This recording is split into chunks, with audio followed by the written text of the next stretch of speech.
बिस्मिल्लाहि वस्सलातु वस्सलामु अला रसूलिल्लाह। नमाज के अंदर जो हम तकबीरात वगैरह कहते हैं तो ऐसे इनके लिए इनका हुक्म क्या है?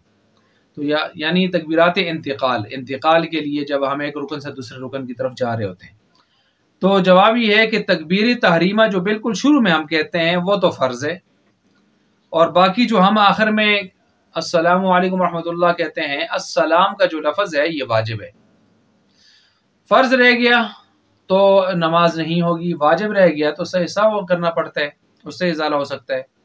बाकी ये जो दरमियान की जो तकबीरात हैं, अल्लाहु अकबर हम कहते हैं उठते बैठते, या तहमीदात हैं, रब्बना लकल हम्द, रब्बना वलकल हम्द, अल्लाहुम्मा लकल हम्द, अल्लाहुम्मा रब्बना वलकल हम्द, इस किस्म की जो हैं हम्दन कसीरन तय्यिबन मुबारकन फी, तो ये जो है ना, ये तहमीदात या तस्बीहात, सुबहान रब्बिल आला, सुबहान रब्बिल अज़ीम, या तस्मीअ समी अल्लाहु लिमन हमीदा, ये सारे के सारे सुन्नत हैं।